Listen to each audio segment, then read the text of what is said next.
అందరికీ నమస్కారం అండి. ఈరోజు మనం ఏ స్తోత్రం పఠిస్తే దానివల్ల కలిగే ఫలితం ఏంటి, ఏ స్తోత్రం వల్ల ఏ ఫలితం కలుగుతుందనే విషయం గురించి తెలుసుకుందాము. ముందుగా గణనాయక అష్టకం గురించి తెలుసుకుందాము. గణనాయక అష్టకం పఠిస్తే ప్రతి కార్యంలోనూ విజయం సాధిస్తాము.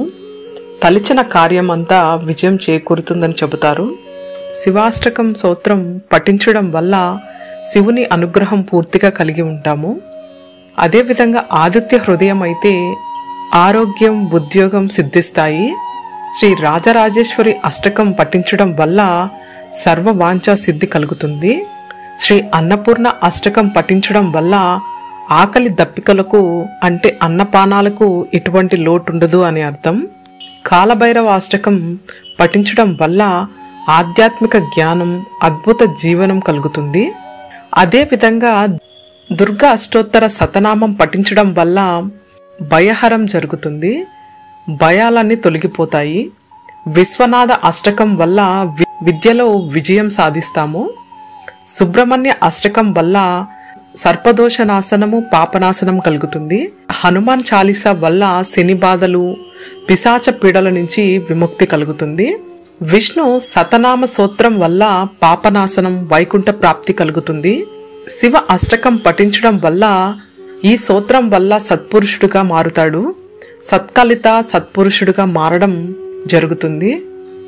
భ్రమరాంబిక అష్టకం పఠించడం వల్ల సర్వ శుభ ప్రాప్తి కలుగుతుంది. శివ క్షడాక్షరి స్తోత్రం పఠించడం వల్ల చేయకూడని పాపం ఏదన్నా చేసి ఉంటే దానివల్ల కలిగే పాపాన్ని పోగొట్టుకుంటాము. లక్ష్మీ నరసింహ స్తోత్రం పఠించడం వల్ల ఆపదలో సహాయం కలిగి పీడనాశనం కలుగుతుంది. కృష్ణ అష్టకం పఠించడం వల్ల కోటి జన్మ పాపనాశనం కలుగుతుంది. ఉమామహేశ్వర స్తోత్రం పఠించడం వల్ల భార్యాభర్తల మధ్య అన్యోన్యత కలిగి ఉంటారు. శ్రీ రామరక్ష స్తోత్రం పఠించడం వల్ల శీఘ్ర హనుమాన్ కటాక్షం మన మీద కలిగి ఉంటాము.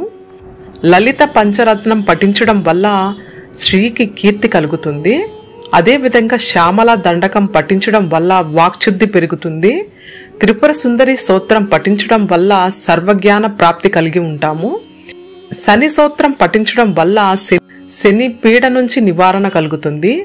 మహిషాసుర మర్దిని స్తోత్రం పఠించడం వల్ల శత్రునాశనం జరుగుతుంది. అంగారక రుణ విమోచన స్తోత్రం పఠించడం వల్ల రుణ బాధల నుంచి విముక్తి కలుగుతుంది. కార్తవీర్యార్జున స్తోత్రం పఠించడం వల్ల నష్టపోయిన ద్రవ్యలాభం తిరిగి పొందగలుగుతాము. కనకతార స్తోత్రం పఠించడం వల్ల కనకమే మన ఇంట దారగా వస్తుంది. శ్రీ సూక్తం పఠించడం వల్ల ధనలాభం కలుగుతుంది. సూర్య కవచం పఠించడం వల్ల సామ్యజపు సిద్ధి కలుగుతుంది. సుదర్శన మంత్రం జపించడం వల్ల శత్రునాశనం కలుగుతుంది. విష్ణు సహస్రనామ స్తోత్రం పఠించడం వల్ల అశ్వమేధ యాగం చేసినంత ఫలం దక్కుతుంది. రుద్ర కవచం పఠించడం వల్ల అఖండ ఐశ్వర్య ప్రాప్తి కలుగుతుందని చెబుతారు. దక్షిణ కాళీ అమ్మవారి యొక్క స్తోత్రాలు పఠించినా, చూసినా, దర్శించినా శని బాధల నుంచి, ఈతి బాధల నుంచి విముక్తి కలుగుతుంది. అదేవిధంగా భువనేశ్వరి కవచాన్ని పఠించడం వల్ల మనశ్శాంతి, మానసిక బాధల నుంచి విముక్తి కలుగుతుంది.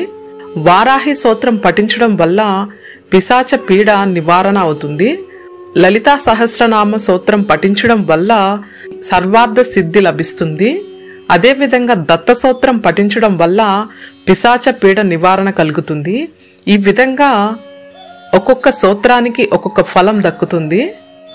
మనకున్న సమస్యను బట్టి ఏ స్తోత్రం పఠిస్తే ఏ లాభం కలుగుతుందో మనం తెలుసుకొని ఆ స్తోత్రాన్ని ప్రతిరోజు పఠిస్తే మనకున్న బాధలన్నీ తొలగి ఆ దేవుడి కృప మన మీద కలగాలని కోరుకుందాము.